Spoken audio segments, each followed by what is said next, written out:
Yeroo seenaa namoota yaadannu maqaa namoota hedduu dhageenyam garuu seenaa namoota muraasaa qofaatu dhugaan jiraate dhalootaaf galaate afam.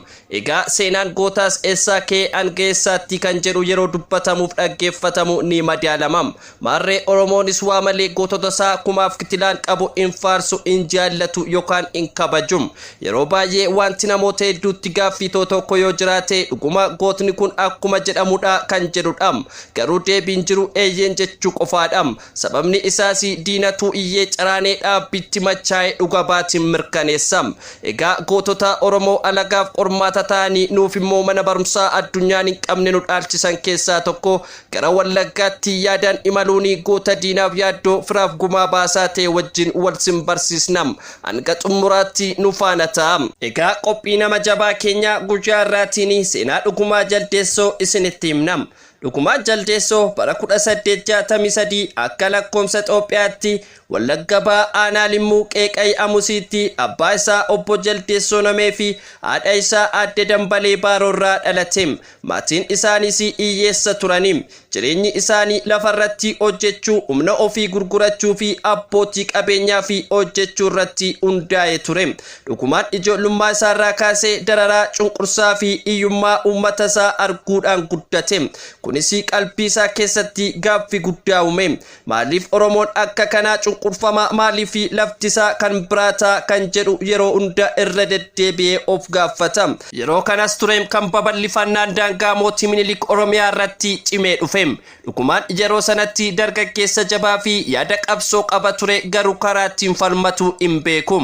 Naannoo isaa keessatti hacuuccaan sirnaa ammaachaa waan deemeef jireenya fooyya'aa fi carraa barnootaa fi hubannoo barbaacha gara magaalaa Naqamtee deeme. Naqamteetti waggaa muraasaaf masaraa Kumsaa Morodaa keessatti hojii argate. Yeroo kana dhugumaan hojii qofa osoo hin taane leenjii sammuu fi qaamaa argachaa ture. Akkuma yeroon dabareen wal jijjiiraa darbu jabinni isaa, of eeggannoon isaa fi gara jabinni qalbii isaa Kumsaa Morodaa hawwachuu jalqabe. Dhugumaan akka nama salphaan taane nama fuula duratti hoogganaa ta'uu danda'u akka ta'e isatti ifee mul'ate. Yeroo lolli mootii Shawaa fi Walloo Raas Mikaa'el gidduutti ka'e Dajjaasmaach Kumsaa Morodaan hooggansa waraanaa fudhatee duule. Dhugumaanis lola kana keessatti qooda olaanaa fudhate. Gootummaa inni lola kana irratti mul'ise akka biyyaatti beekame. Kanaanis gulantaa balambarasummaa argate. Kun yeroo jalqabaatii fi maqaan dhugumaan seenaa waraanaa irratti galmaa'e ture. Bara 1928 akka lakkoomsa Itoophiyaatti yeroo waraanni Xaaliyaaniin biyya keenya irratti bobba'aa ture. Dhugumaan morkataa jabaatee sochii diinaa gufachiise. Lola Maaccaawii yookaan Tigraay irratti yeroo ka'e dhugumaan gootota leeqaa Naqamtee 600 qabatee dirree lolaatti ba'e. Kana qofa osoo hin ta'in hojii gootummaa seenaa keessatti hin dagatamne raawwate. Aara summii Xaaliyaanonni itti fayyadaman dandamachuun loltoota diinaa fi qabeenyaa isaanii hojiin ala godhe. Garuu diinni hin laafne bombii fi aarri summii samiirraa itti fufe. Kanaafi dhugumaan gara duubaatti deebi'ee naannawaa Finfinnee keessatti diina dura dhaabbachuun ittisuun aarsaa guddaa kaffale. Finfinneerraa gara Naqamteetti yommuu deebi'anii shiftoonni daandii irratti loltoota isaa irratti balaa geessisanii.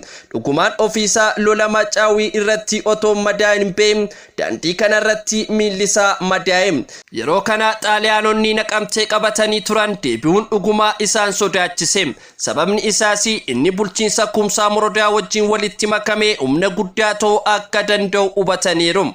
Kanaaf naannawoota Amuruu, Giddaa Ayyaanaa fi Kiiramuu fi Eebantuu bulchuu dhiisanii dhugumaa addaan baasuu yaalanii. Dhugumaan garuu hin bitamne baandaa ta'uu diduun humna alagaa Xaaliyaanii fi hin jilbeenfanne. Naannawaa ofiisaa Qeeqay Amusiitti bulchiinsa mataa isaa hundeessee waldaa kiristaanaa ijaaruun jireenya hawaasummaa fi amantaa gurmeessee qote bulaa jajjabeessee lafti akka oomishu, gumbiin akka guutamu, hiyyummaan akka dhabamu raawwate. Kana malees bosonni akka deebi'ee lalisuu fi biqiltuu dhaabuun naannawaasaa fakkeenya gaarii godhe.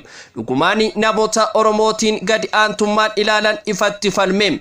Oromoon saba kamii gadi miti jechuun barsiise. Namoota sirna nafxeenyaa deeggaran gorsuun yoo didan immoo naannoo isaa irraa akka ba'an godhe jedhame ni dubbatama. Kunis isaa fi diina duume garuu uummata isaa biratti kabaja isaaf fide. Masaraa mootummaa ofiisaa ijaaruun mana amantaa qulqulluu Sillaasee dhaabsisiise. Mana amantaa kana keessatti barnoonni afaan Oromootiin akka kennamu yaalii cimaa taasise. Yeroo sana hin milkoofne ta'usii arra waan inni awwee Oromiyaa keessatti milkaa'eera. Lolli addunyaa lammaffaa booda xaaliyaanonni biyya keenya gadhiisanii ba'anii dhugumaan sana booda waggaa 10 caalaa jiraate dhumarratti boqote. Awwaalchisa mana amantaa ofiisaa ijaaretti raawwatame. Hanga guyyaa har'aa kanaattis masaraan isaa fi manni amantaa inni dhaabe Wallagga Bahaa keessatti bakka daawwannaa seenaa ta'ee jira. Dhugumaan jaldeessoo nama seenaa qofaa osoo hin taane dhugaa ragaatiin nuuf mirkaneesseera. Waan hedduus nu barsiiseera. Ofitti amanamummaa, biyyaaf dhaabbachuu, amantaa qabaachuu, afaanii fi eenyummaa ofii hin gurguratiin jiraachuu, seenaa isaa yaadachuun har'a eenyu akka taanee fi boor eenyu akka ta'u qabnu nu yaadachiisa. Egaa maddi keenya waajjira kominikeeshinii magaalaa Naqamtee fi kan dubbifne irraati. Qopheessaan Damissoo Darajjee Tolasaa yoo ta'u sagaleessaan an eebbisaa Taakalaa Qadiidaati. Waan nu faana turtaniif guddaa galatooma.